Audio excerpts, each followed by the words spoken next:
whānau. Tēnā koe, Jack. Nau mai, haere mai, tēnei hui. It is my great pleasure to be able to welcome the PPTA President Jack Boyle to our annual conference. The public knows Jack as the freewheeling champion of the secondary school teachers. But for us here at NZEI, we know him as Linda's partner in crime. Jack's tenure as the President of PPTA has been shaped by the growing relations between NZEI and PPTA. I've seen firsthand the benefits of this closer working relationship, and I'm truly grateful for the leadership and willingness that you've shown in this space. Jack, you always address us with such passion and commitment, and I'm sure today will be no different. Annual conference, please join with me in welcoming the PPTA President Jack Boyle.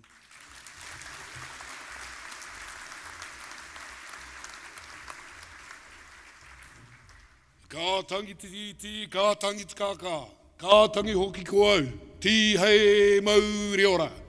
Ko Jack Boyle tua kongoa, ko te manakura hau, ko te PPTA Te Wehengarua hau mahi ana. Nā mihi o te whai wahi ki te kōrero e tēnei hui I tēnei wā. That's the last time I'm going to be able to use that word hau, which means young, because I'm going to be working with him, and why would I bother? Well, whānau, we bloody did it, didn't we?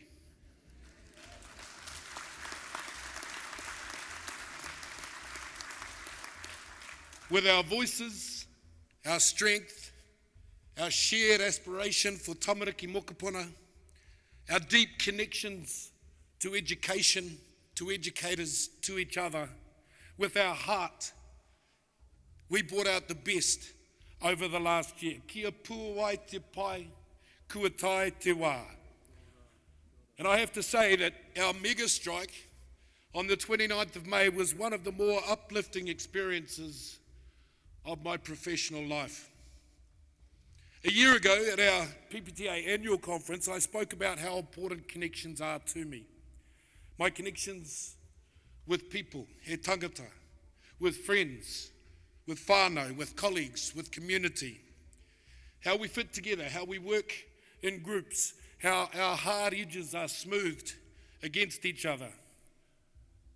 It is those connections that have led us to where we are today. And May the 29th kind of felt like the physical manifestation of those connections for me, together with our communities and with you, the ones who work closest to children, the ones who guide, awhi, care for, enable, and allow to dream. We showed Aotearoa what we aspire to for our profession and our kids. And for the first time ever, we were able to join together as one whole. Area schools, secondary schools, primary schools, kura. It felt powerful. It felt like the culmination of that mahi, the tipping point that enabled our settlement with the government. And it's been truly humbling, an absolute privilege to learn, to play the teina to the tuakana who have guided your waka with such vision, with such stridency, with such heart. One of the little things that I have learned, I've learned a hell of a lot working with this lot here and with those others around the room, is how to get into the 21st century. Now, I don't have the same budget that Paul's got, so my video is a little different. I whacked it together on my iPhone on the flight here. But let's have a look at it now, hey?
whānau I roto I heretanga, hey, so there's a little whakaro from up that way, or down that way from here, depends.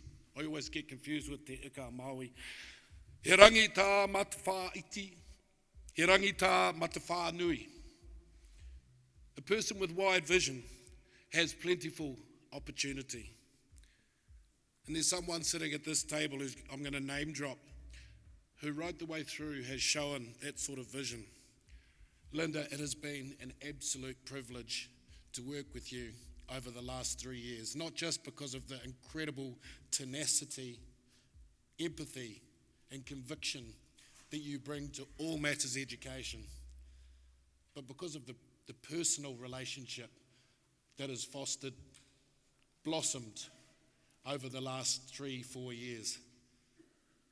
It has been so important to me and my ability to do the work, the mahi on behalf of my members. Whatever you head off to, whether it's Secretary of Education or a future minister, all of those who work alongside you and with you will know in absolutely no uncertain terms what they need to do to get what we want for our tamariki mokopuna. You are truly a rangatira. And it has been a wonderful, wonderful journey. And of course I have to mention our kare, Whetu Cormac from NZPF, and Koka, Auntie Lorraine from NZSTA. Those bonds have grown stronger. We have been bound together in our common aspiration for the tamariki mokopuna of Aotearoa and for those who we represent. Liam, you're in for a weekly or monthly cycle, depending on what the issue is, of dinners, of inu, of kōrero, and of learning so much so quickly that matters to so many. Welcome. I think the first shout is yours. Our relationship as sister unions has grown too. I'm noticing this at all levels of our organisations, from Michael and Paul to me and Linda, through to combined executive meetings. That never happened. Local joint events, they never happened. Invitations everywhere, here, there, everywhere. We're on the street, we're in the staff rooms, we're going down to help out in community events. Last week in Hamilton, NZEI and PPTA members came together to celebrate Suffrage Day. It's mahi like this that feeds us all, eh? Now that's not to say, and I had to put this little metaphor in because Paul hates it, that we've moved permanently from a braided river to a raging torrent. But what we have shown is that when we come together, we are unstoppable. And what we now know is that still waters run deep. Together, e hara takuto e te tō takitahi, engari he tō takitini. It is you, the relationships that you have through your union with colleagues, with community. That is the way we will truly make New Zealand the best place to be a child. Now there is one opportunity, I'm not going to belabor it, because Linda's given a very good frame already, but that is the Accord. An opportunity for that continued partnership between our two unions and the ministry. While it's still in its infancy, the chance to agree on issues that face us and to work on developing a consensus is a chance that we must grasp with both hands. Or, to use a metaphor that I do like at the moment, we're two legs of the stool, hey? And that third leg, the Ministry of Education, and working with us to achieve all the things that we want for our sector, for our schools, for workers, for whānau, for students. It is those two legs that must be firm, or that stool is not going to support the weight. I know that because, as you'll see from that photo, it was only 2 years ago things have changed. Now, whether it be work-life balance, reducing the administrative burden for kaiako and tumuaki, promoting well-being, or even how we ensure relativity between education professionals who work in different contexts, it is the relationship that we have which will be key to finding common purpose and building shared solutions. And we know there's much still to do. We'll be putting out a strategy for our next negotiations, working to meet new challenges, responding to many changes, from the CPA to tomorrow's schools to the Learning Support Action Plan. That mahi, which has been working away in the background, being built, being thrashed out, being reconsidered, being negotiated, it continues. We've built our numbers. Now we need to build our activism. We all know that we need a career framework that provides guaranteed opportunities to develop our skills. We need working conditions that support us to be the best we can be. We need time to teach. We need extra support for those children who need it the most. And of course, in a couple of years, a bit more putia probably wouldn't hurt either. But what we know is that we can head into the remainder of this year and into 2020 with the confidence and solidarity of purpose. We know that we are stronger together. We know that the more of us who stand together, the stronger the case we can make.